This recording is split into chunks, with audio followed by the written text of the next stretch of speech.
I grew up in Dhaka while attending an American international school. So I would learn about the French Revolution, debate in MUN after school, and then go home and watch Bollywood movies with my cousins. In the words of a former Carnegie Mellon professor, I was living the best of both worlds. Who am I kidding? That's clearly from Hannah Montana. However, as I grew older, I started to notice the subtle jibes from family members regarding trivial things such as the way I'd sit, the way I would dress, or even the length of my hair. Yes, I was actually criticized for cutting my hair shoulder length. My world had been divided into what was considered appropriate for a female and what was not.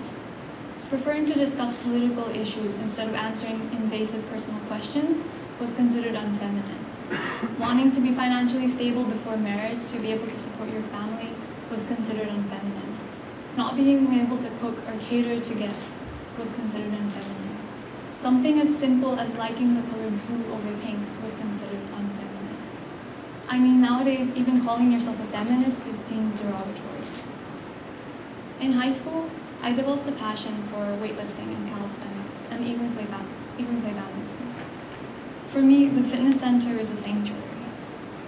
Being in a joint family, I was very close to my aunts, uncles, and cousins, whom I considered brothers and sisters.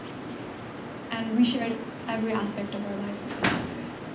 This is why I will never forget how when I told my cousin brother excitedly about my weightlifting exploits at the gym, his face instantly contorted into disapproval.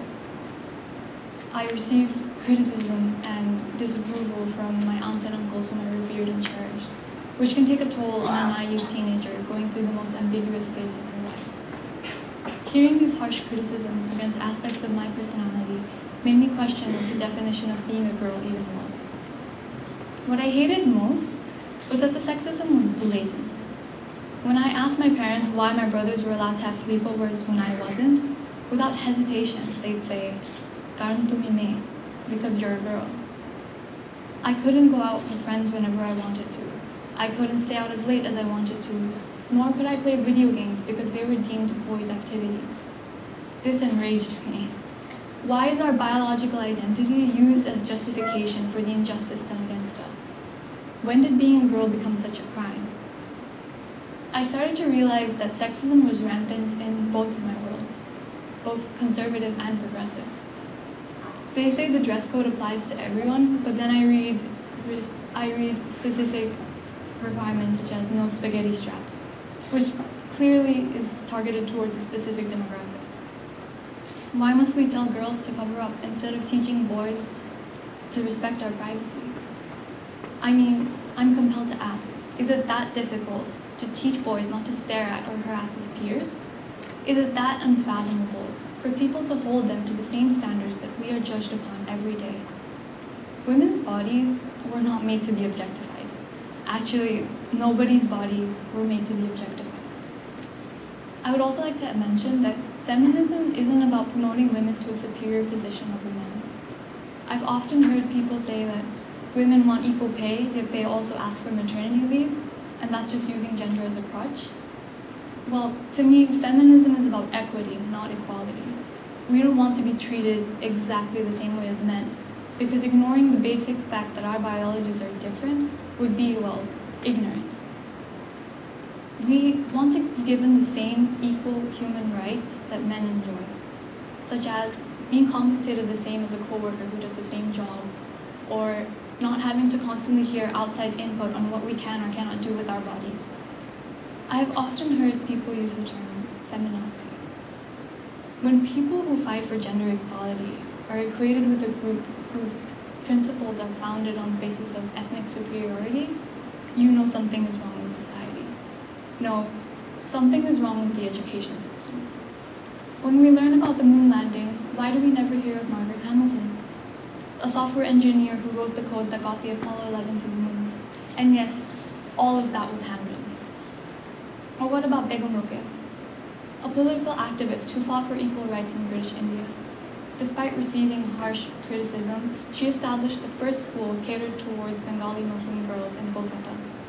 However, her prestige primarily comes from Sultana's dream.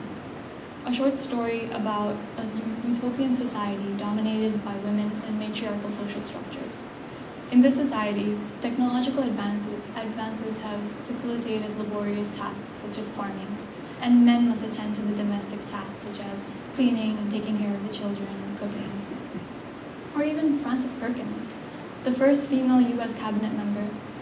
Perkins played a significant role in establishing the Social Security Act, unemployment insurance, and even minimum wage.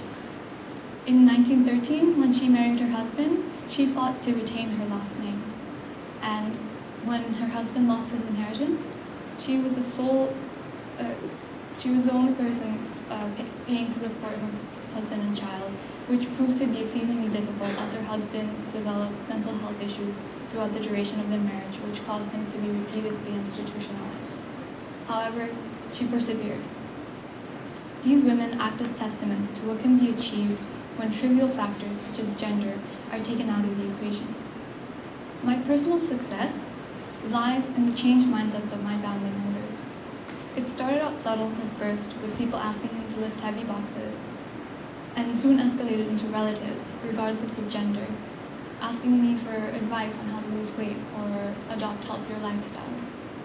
Their chauvinism had turned into admiration, and I know it doesn't seem like a lot, but knowing that your family is watching your live streams and they're calling you during your breaks to cheer you on is quite motivating. It's actually inspiring.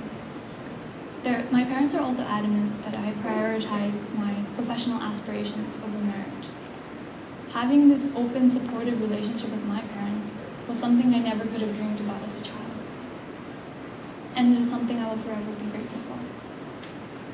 It was one of my greatest achievements in life, convincing my family members to open their minds to change. And I know this may sound a bit cliche, but a quote that has always resounded with me and helped me get through some truly difficult times is one from Mulan. The flower that blooms in adversity is the rarest and most beautiful of all. Success doesn't necessarily mean wealth or fame. You define your own success through perseverance and being unapologetically you. Thank you.